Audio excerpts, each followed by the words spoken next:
So, welcome to this episode of The Rumble. I have an interesting guest today. Interesting, everybody's interesting, I guess, but this man deals with people, and that's always interesting. It's not like, do some mechanical job, working on a lathe. So, he's a soft skill trainer. So, welcome to the show, Ganesh. SS Ganesh, right? Yes, yes. Okay, so do you have a company name or something like that, or is it you just operate as yourself? No, I don't have a company. I always look for the company of the people. Okay. Or you like some company to call you and say, come on over. Yes. So how do you get your name known as that you're a man who can impart skills, soft skills? How did it happen? Yeah, I have a lot of trainer friends who recommend me. Oh, okay. Recommend my programs All right. to the organizations they work for. All right. And these organizations in turn. So how do the organizations recognize? It's time I call Ganesh.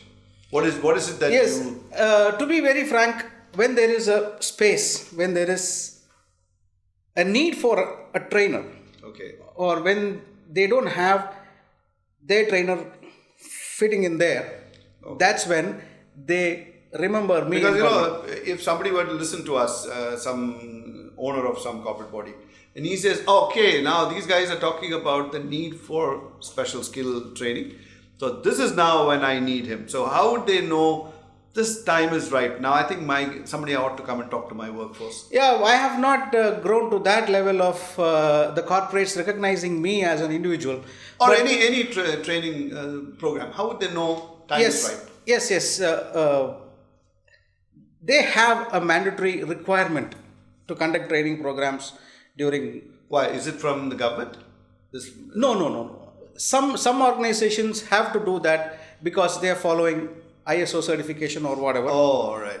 To improve so that's forced upon them, literally. It's not that they recognize Yes. Okay. So it becomes more statutory than the mandatory. Okay.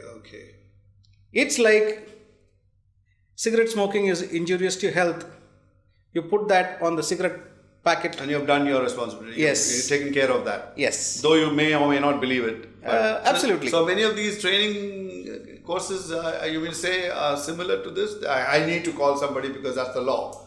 And therefore call him. Absolutely. And some of them call well-known people who are established for a particular topic. Okay. A person like me is engaged through a training organization who go to these corporates or to the colleges or anywhere to sell their programs. So when you entered this, was it the culmination of being academically brilliant? Were you a great student in school or college? No, it's not academically brilliant students or who enter whatever. this profession. Yes. Okay. It is the passion. It is the passion to do something different. Okay. Not necessarily teaching somebody anything. No. want to do something different. So Absolutely. I make it very clear. Hey guys, that's one reason why you should chuck your job up. When you want to do something different, do something like what he's doing instead of waiting to learn something. It's a good idea. Absolutely. You just want to change and you just did it. Yes. And I was always willing to learn, unlearn and learn. Okay. And you think this is a constant process? This will go on forever as long as a man is working. He's learning, unlearning. Absolutely. Because every intelligent man should understand that the life is a process of learning, unlearning and learning. Okay. Every stage, every second, every minute, every hour, every day, every individual has to understand and realize that learning, unlearning and learning is a part of his or her life. Okay. Is it just general philosophy in life, or even to say for your career and improvement and advancement, also you need to implement that, learn, unlearn? Not really. We have been doing all this consciously or unconsciously. Yes, that's true. When we have to learn, because the water flows to the place which is empty. Yeah.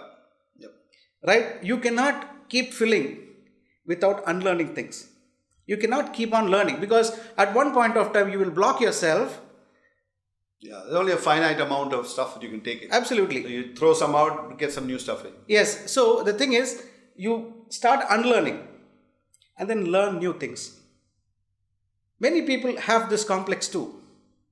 Some of them feel or have an inferiority complex. Okay. Some of them have superiority complex. Some of them feel that they don't know. just because they don't know, they are inferior. But all these people, what everybody should understand is, there are a lot of things you know that I don't know. It does not make me inferior. There are a lot of things that I know which you don't know. It does not make you inferior either. True. Right? What you know and what I don't know is like the plug and the socket. Okay. So we're imparting knowledge to each other all the time. Absolutely. Be it the students, be it anybody. I learn a lot of things from the students as well. Because the students know many things that I don't know. So it looks like, it's not really imparting of real knowledge like how to use a machine or anything. It's general skills that he's involved in. When we come back, we'll find out how the hell does he do that. So for people who may watch us and somebody says, hey, I can do what this guy is doing. I'm a good motivational speaker. I like people. I'm a people person. I'd like to go and train and stuff like that. How does he enter this kind of field? Does he have to go and do a course, or is there anybody who offers a training course on these? The first and foremost, to do anything, one should do it with passion. Okay. A person has to develop a passion or should have an inherited passion in himself or herself to do something. Okay. Without passion, people cannot do justice to what they are supposed to be doing. Done. But to become a trainer, now what does he need to do? There are certifications. Oh, there are? Yes. I see. It's a regular course as like a BA, BCom? No, there are training the trainers programs conducted by various other organizations. They train the trainers. All right. If they have to conduct training programs for the corporates, they handpick the trainers or they ask the people who are interested to enroll in their training the trainer program. So does that improve their grades? And I won't say grades, their eligibility to earn a higher salary by going through these courses? Is there some incentive for them to come and say, hey, I think I'll go and do 2-3 of these courses? Does it matter to the management? Absolutely. Here, what happens is, when you undergo such training programs, you enhance your skills. Okay. If you are having a problem interacting with your boss, that problem could be mainly because of your communication skills. Mm-hmm. You are not able to interact what you want to interact. Okay, an effective communication is nothing but you understand the way I am trying to make you understand. Okay. So there's no misunderstandings between the speaker and the one who's listening. It's very clear. Absolutely. It's going across. Yeah, correct. And when you try to make an effective communication, there are other factors that are important. So your kind of training skill program applies to any industry. I mean, it's like whether he's a businessman running a mechanical kind of industry, or he's in publishing business, or he's in the music industry. Everybody can benefit from your skill impact. Yeah. Because here, communication is very important. Be it motivation. A motivator has to communicate. Okay. Be a trainer who is conducting programs on time management. This trainer should also communicate in the language and in the way his audience relate with him. Okay. So when our Prime Minister is now busy talking about skill upgradation, he's forever talking about skill, upskilling, downscaling, upskilling, I guess. So do these kind of things form part of that upskilling, or is it only going and teaching them how to handle a machine? Here, these skills cannot be taught. The skills are actually to be inculcated into people. Okay. It is like refining your ability. Yes. Which you already have. Absolutely. It is like brushing the teeth. Brushing the teeth is also a skill. Holding the brush is also a skill. But we did not learn to hold the brush as soon as we were born. Okay. We were inculcated with that habit. We were made to understand why we have to brush the teeth. Okay. Then the mother or the father used to hold the brush for us. And teach you how to use it correctly. Yes. And once you are good at that skill, that's when you start. Am I to assume that this soft skill development program is nothing more complex than being told how to do a job which you already know, but you don't know how to do it perfectly? now you can do it perfectly. Yeah, absolutely. It is again, all these soft skills are about something that we actually know. But we don't know that we know. Okay. It is not that we don't know about the time management. We are following effectively. But the thing is, the problem is, we don't know how to use the time. All right. We have been taught right from the school to follow the timetable. The timetable is not only for us, it is also for the teachers to follow. If there were no timetable in the school will not be a school. It won't function. Yeah. Chaos. Yes. So that time management started from there. And we follow that effectively, So when consciously. when you go to a company and let's say you asked to train 300 people, they're all sitting in a classroom like situation. I guess that's the way it works in a classroom or an auditorium situation. Is that how you? Yes. How you hold class? It's normally an enclosed room. Okay. Where people are made to sit in a comfortable positions. Yeah. However comfortable they are. And they are made to sit in a position where they can look at each other. So interactivity among themselves is as critical as listening to you. Yes. It is, all my programs are interactive. I don't bore people to death by speaking.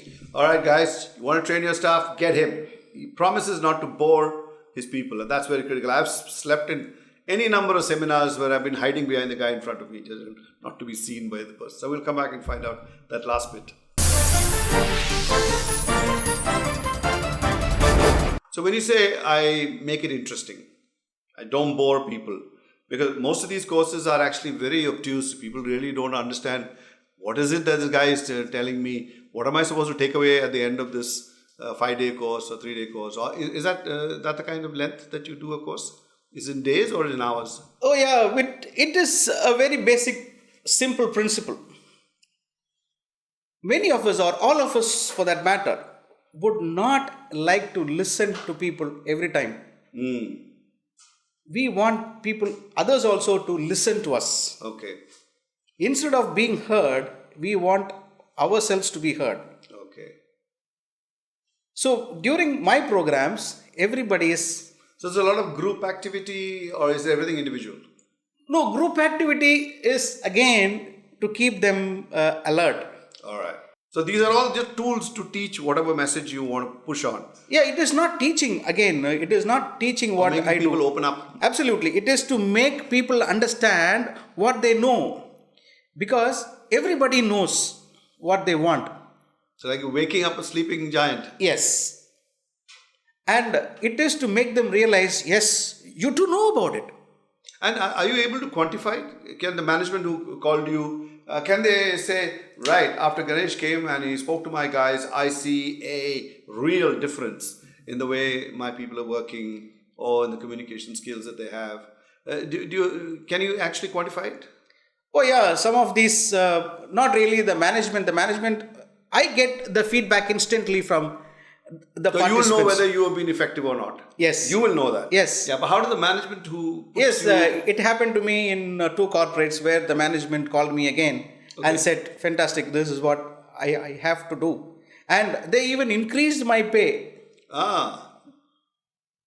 The head of that organization told me, SSG, I got the feedback and this is what was promised to you. I'm sending you a check for so much. So he was pleased with the result. Yes. So the practical results. Yes. Okay. Since I don't have any direct contact with any of these institutions, since I go...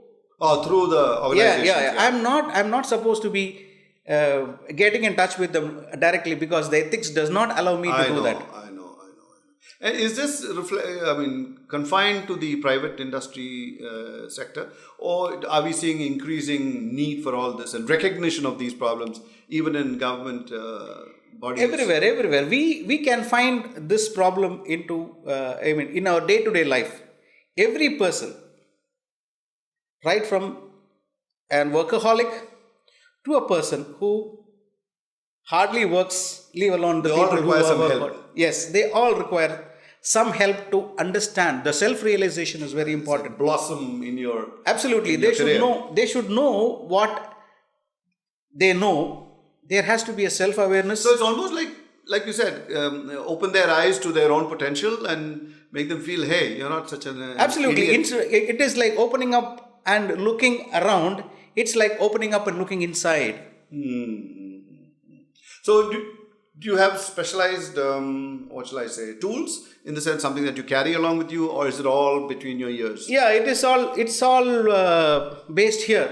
I carry some tools, and many of them don't like PowerPoint presentations. I know. Yeah. One time it was very exciting, but Absolutely. And what they want is they want interactive sessions, because they enjoy interacting with people, because that is an opportunity for everybody take a to break from their boring lives. Absolutely. And not only that, they are also trying to make their Point of view. yes to others, because somebody would have not understood. So he'll rephrase it in his way. Absolutely. Which is also so good. when it is an opportunity for people to make others understand and to accept others. Yeah, I guess sometimes not dumbing down actually, but making a complex situation or a problem understandable in a more simple manner, because your colleague sort of re-articulated that whole thing, will be very valuable.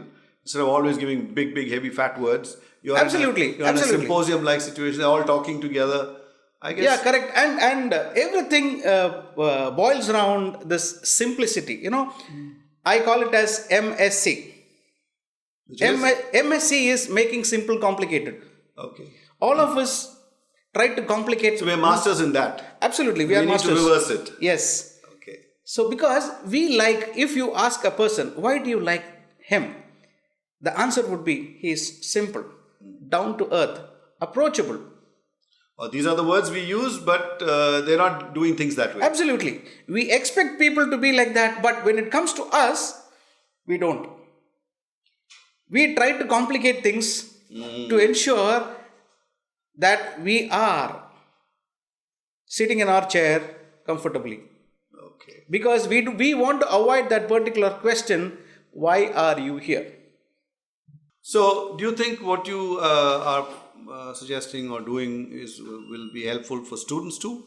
Definitely, it is more for the students as well, because they are the future of this country. They are the people who are going to transform this country from what it is today to what it is going to be tomorrow.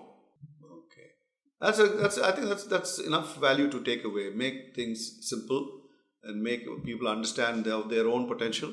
And I guess it's worth paying money to hire you to do that. If I get 450 morons who transform themselves into semi-smart guys, I think your job is done. Yeah, correct.